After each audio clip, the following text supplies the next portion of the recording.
ಗಿರೀಶ್ ಮಾತಾಡ್ತಾ ಇರೋದು ವಿಜಾಪುರದಿಂದ ಗುರುಗಳೇ. ಏನು ಇವಾಗ 1:15 ಫೋನ್ ಮಾಡಿದ್ದೀರಾ? ತಾಯಿಗೋಸ್ಕರ ಫೋನ್ ಮಾಡಿದ್ದೆ. ಏನು ಸ್ವಾಮಿ? ತಾಯಿಗೋಸ್ಕರ ಫೋನ್ ಮಾಡಿದ್ದೆ. ತಾಯಿಗೋಸ್ಕರ? ನಮ್ಮ ತಾಯಿಯವ್ರಿಗೆ 5 ತಿಂಗಳಾಯ್ತು ಬಿದ್ದು ಬೆಡ್ ಮೇಲೆ ಇದ್ದಾರೆ. ಓಕೆ. ನಡಿಲಿಕ್ಕೆ ಆಗ್ತಾ ಇಲ್ಲ. ಡಾಕ್ಟ್ರಿಗೆಲ್ಲ ತೋರಿಸಿದ್ದೀನಿ. ಓಕೆ. ಆದ್ರೆ ಬೆನ್ನಲ್ಲಿ ಸ್ವಲ್ಪ ಮೂಳೆ ಇದಾಗಿದೆ ಅಂತ ಹೇಳಿದ್ದಾರೆ. ಓಕೆ. ಬಟ್ ಈಗ ಏನಾಗಿದೆಪ್ಪ ಅಂದ್ರೆ ಕಾಲಲ್ಲಿ ಶಕ್ತಿನೇ ಹೋಗ್ಬಿಟ್ಟಿದ್ದಾರೆ. ಓಕೆ.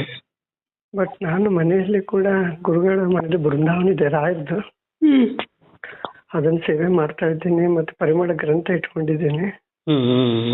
ನನ್ನ ಕಡೆ ಏನಾಗುತ್ತೆ ಮಾಡ್ತಾ ಇದ್ದೀನಿ, ಬಟ್ ಯಾಕೋ ಅದು ಇದು ಆಗ್ತಾ ಇಲ್ಲ. ಎಲ್ಲಿ ಬಿಜಾಪುರದಿಂದ ಮಾಡ್ತಾ ಇದ್ದ ಸ್ವಾಮಿ ನೀವು? ಹೌದು ಗುರುಗಳ, ಬಿಜಾಪುರದಿಂದ ಮಾತಾಡೋದು. ಓಕೆ. ಅಂದ್ರೆ ಇವಾಗ ತಾಯಿಯವ್ರು ಹೆಂಗೆ ಬಿದ್ದಿದಾರ ಹೆಂಗೆ? ಅದು ಅಕ್ಟೋಬರ್ ಅಲ್ಲಿ ಹಿಂದೆ ನಮ್ಮ ಕಡೆ ಮಾವಿನಕಾಯಿ ಗಿಡ ಇದೆ, ಅಲ್ಲಿ ನಾನು ಎಲಿ ತರ್ಲಿಕ್ಕೆ ಅಂತ ಹೇಳಿದೆ. ಹೋಗುವಾಗ ಇಟ್ಟಂಗಿಯಲ್ಲಿ ಸ್ಲಿಪ್ ಆಗಿ ಬಿದ್ಬಿಟ್ರು. ಎಷ್ಟಾಗಿದೆ ವಯಸ್ಸು ತಾಯಿಗೆ? 74 ಗುರುಗಳು ಇವತ್ತು. ಓಕೆ. ಶುಗರು BP ಇದೆನಾ ತಾಯಿಯವರಿಗೆ? BP ಇದೆ ಗುರುಗಳೇ. ಓಕೆ. ಡಾಕ್ಟರ್ ಹೇಳಿದ್ರು ಏನಾದ್ರು ಕಾಲು ಏನಾದ್ರು ಮುರಿದಿದೆನಾ ಅಥವಾ ಹೆಂಗೆ? ಇದು ಬೆನ್ನಲ್ಲಿ ಮೂಳೆ ಅಷ್ಟೇ ಆಗಿತ್ತು, ಬಟ್ ನಡೆಯೋದು ಬರೀ ಭಯ ಭಯ ಅಂದ್ರೆ ಭಯ ಸಿಕ್ಕಾಪಟ್ಟೆ. ನಾನು ಬೀಳ್ತೀನಿ. ಇದು ಸ್ವಲ್ಪ ಮೆಂಟಲಿ ಏನಾಗಿದೆ ಗೊತ್ತಾಗ್ತಾ ಇಲ್ಲ. ಎಲ್ಲ ಸ್ಕ್ಯಾನಿಂಗ್ ಎಲ್ಲ ಮಾಡಿದ್ದೀನಿ. ಡಾಕ್ಟರ್ ಅಂತಾರೆ ಇಲ್ಲ ನಡಿಲಿಕ್ಕೆ ಹಚ್ಚಿ ನಡೀತಾರೆ, ಅವ್ರು ಏನ್ ತೊಂದರೆ ಇಲ್ಲ ಅಂತ ಹೇಳ್ತಾರೆ. ಓಕೆ. ಅಂದ್ರೆ ಏನು ಅಂದ್ರೆ ನಂದು ಒಂದೇನ್ ಕ್ವಶನ್ ಅಂದ್ರೆ ಸ್ವಾಮಿ, ಈಗ ತಾಯಿಯವರು ಮೂಳೆ ಏನ್ ಮುರಿದಿಲ್ಲ ಅಲ್ವಾ? ಇಲ್ಲ ಏನಾಗಿಲ್ಲ. ಬಟ್ ಅದೇನು ರಿಪೋರ್ಟ್ ಎಲ್ಲ ನಾರ್ಮಲ್ ಬಂದಿದೆ ಅಲ್ವಾ? ನಾರ್ಮಲ್ ಬಂದಿದೆ, ನಡೀತಾರೆ, ಏನಾದ್ರು ತೊಂದರೆ ಇಲ್ಲ ಅಂತ ಹೇಳ್ತಿದ್ದಾರೆ. ಬಟ್ ಅವ್ರಿಗೆ ಯಾಕೆ ತಲೆಯಲ್ಲಿ ಅದು ಕೂತ್ಬಿಟ್ಟಿದೆ ಗೊತ್ತಾಗ್ತಾ ಇಲ್ಲ. ನಾನು ಬೀಳ್ತೀನಿ ಬರೀ ಹೆದರಿಕೆ ಅಂದ್ರೆ ಸಿಕ್ಕಾಪಟ್ಟೆ ಹೆದರಿಕೆ. ಅದಕ್ಕೆ ನಾನು ಪ್ರತಿ ಗುರುವಾರ ರಾಜ ಸೇವೆ ಎಲ್ಲ ಮಾಡ್ತಾ ಇದ್ದೀನಿ. ಬಟ್ ಯಾಕೆ ಗುರುಗಳಿಗೆ ಈಗ ಚಿಂತೆ ಮಾಡಬೇಡಿ, ಖಂಡಿತ ನೋಡಿ ರಾತ್ರಿ 1 ಗಂಟೆಗೆ. ಅದಕ್ಕೆ ನಾನು ಯಾಕೆ ಫೋನ್ ರಿಸೀವ್ ಮಾಡ್ತೀನಿ ಅಂತ ಹೇಳಿದ್ರೆ, ಈ ತರದಲ್ಲಿ ತೊಂದರೆ ಅವ್ರು ಇರ್ತಾರೆ, ಅವ್ರಿಗೆ ಲೈನ್ ಸಿಕ್ಕಿರುವುದಿಲ್ಲ. ಅದಕ್ಕೋಸ್ಕರ ನಾನು ಫೋನ್ ಸೈಲೆಂಟ್ ಮಾಡುವುದಕ್ಕೂ ಹೋಗೋದಿಲ್ಲ ನಾನು. ಯಾಕಂದ್ರೆ ಎಷ್ಟೋ ಜನಗಳು ತಾಯಿ, ಈಗ ನಿಮಗೆ ತಾಯಿ ಇದ್ದಾರೆ, ಆ ತಾಯಿ ನಮಗೆ ತಾಯಿ ಇಲ್ಲ. ಆದ್ರೆ ಆ ನೋವು ಏನು ಅಂತ ಅಂದ್ರೆ ಅದರದ್ದು ಅರ್ಥ ಮಾಡ್ಕೊಂಡ್ಬಿಟ್ಟಿದ್ದೀನಿ. ಅದಕ್ಕೋಸ್ಕರ ತಾಯಿ ಪ್ರೀತಿ ತುಂಬಾ ದೊಡ್ಡದು. ತಾಯಿ ಇರುವಷ್ಟು ದಿವಸ ಚೆನ್ನಾಗಿ ನೋಡ್ಕೊಳ್ಳಿ. ಇದು ನಾನು ನಿಮ್ಮಲ್ಲಿ ಕೇಳ್ಕೊಳ್ಳುವುದು. ಎಷ್ಟೋ ಜನಗಳಿಗೆ ತಾಯಿಂದಿರುವುದಿಲ್ಲ ಮಕ್ಕಳಿಗೆ. ಇವತ್ತು ನಿಮ್ಗೆ ಆ ಭಾಗ್ಯ ಇದೆ ಅಂದ್ರೆ ನೀವು ಪುಣ್ಯವಂತರು. ಆದ್ರೆ ಒಂದು ಕೆಲಸ ಮಾಡಿ, ರಾಯರಿಗೆ ನೀವು ಪೂಜೆ ಮಾಡ್ತಾ ಇದ್ದೀರಲ್ವಾ? ಮಾಡ್ತಾ ಇದ್ದೀನಿ.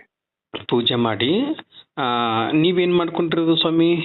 ನಾನು ಹೈಸ್ಕೂಲ್ ಟೀಚರ್ ಇದ್ದೀನಿ. ನನ್ನ ಮದುವೆಗೋಸ್ಕರ ಚಿಂತೆ ಅವ್ರಿಗೆ. ನಾನು ನಿನ್ ತಲೆ ಮೇಲೆ ಅಕ್ಷತ ಹಾಕ್ತೀನೋ ಇಲ್ಲೋ ನಾನು ಅಂತ ಚಿಂತೆ ಅವ್ರಿಗೆ.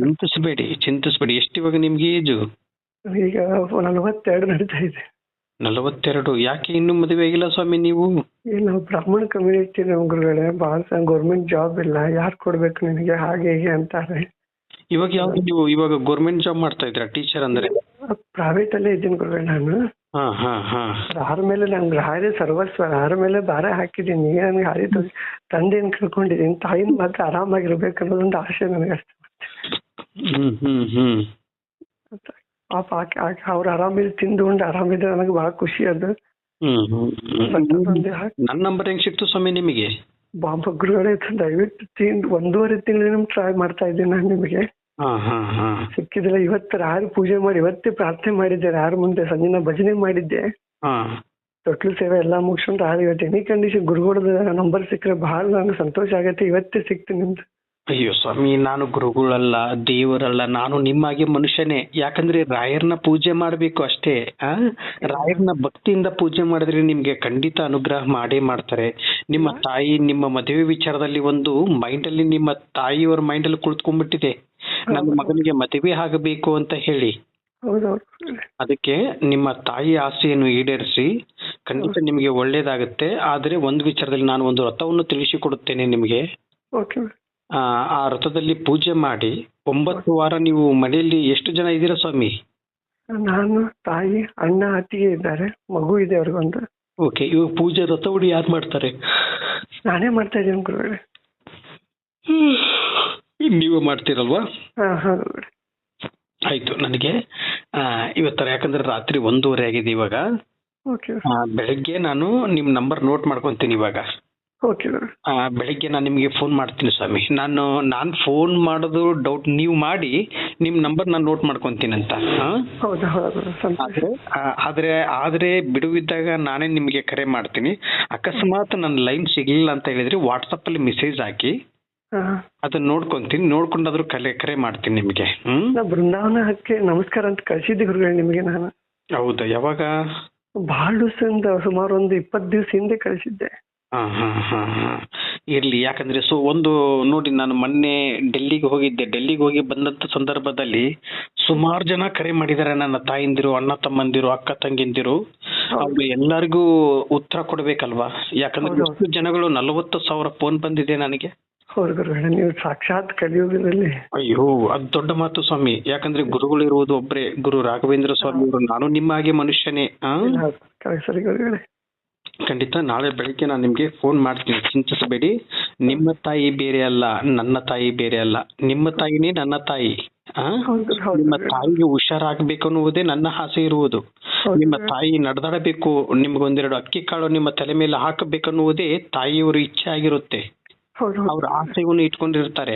ಆದಷ್ಟು ಬೇಗ ನೀವು ಒಂದು ಮದುವೆಯನ್ನು ಮಾಡ್ಕೊಳ್ಳಿ. ನಾಳೆ ಒಂದು ವ್ರತವನ್ನು ಹೇಳಿಕೊಡ್ತೀನಿ. ಆ ವ್ರತದಲ್ಲಿ ಪೂಜೆ ಮಾಡಿ ಆದಷ್ಟು ಬೇಗ ನಿಮ್ಗೆ ಕಂಕಣ ಭಾಗ್ಯ ಕೂಡಿ ಬರಲಿ ಸ್ವಾಮಿ. ತಾಯಿಗೂ ಆರಾಮಾಗ್ಲಿ, ಅದೊಂದು ನಮ್ಗೆ ಬಹಳ ಆಸೆ ಇದೆ.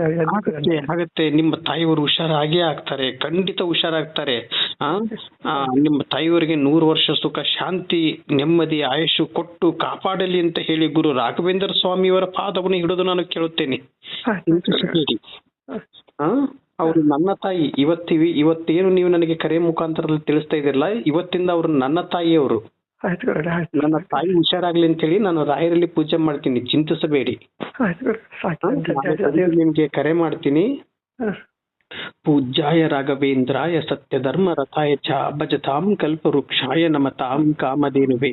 ರಾಯರಿದ್ದಾರೆ ಸ್ವಾಮಿ.